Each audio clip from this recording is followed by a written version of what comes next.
Dans le cadre de leur travail sur l'espace, ils ont rencontré Léopold Yirat, un spationaute à l'Agence spatiale européenne. Il a volé dans les étoiles à 2 reprises, en 1998 et en 2008. Reportage France Le Maire, Jean-Marie Arnal. Une photo en guise de premier contact. Au début timide et impressionné, les collégiens osent à peine s'adresser aux spationautes, mais peu à peu le contact s'établit. Pourquoi les accidents qui pourraient survenir ? Les accidents, non. Les gens qui partent, en général, n'ont pas peur, parce que sinon on ferait autre chose si on avait peur.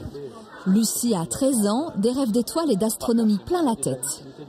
Pour mon futur métier, donc ma passion, pouvoir lui poser des questions et le rencontrer tout simplement.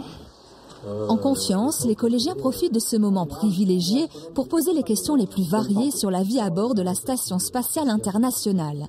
Est-il possible de prendre une douche, de fumer, jusqu'à des interrogations plus techniques?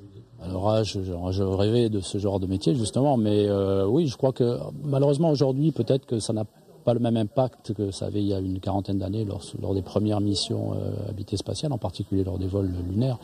Mais finalement, c'est bien de pouvoir présenter des choses qu'ils ne voient pas forcément dans les médias tous les jours. Voilà, donc c'est une occasion unique.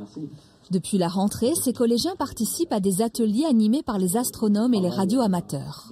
On est arrivé à un niveau d'émotion, d'enthousiasme tel que aujourd'hui, avec l'événement de M. Yirat qui est venu dans le collège, on a même eu des larmes de joie, de plaisir, d'émotion qui fait que les enfants sont complètement dedans. Et ça leur plaît, ça les prend un peu aux tripes, c'est super pour eux.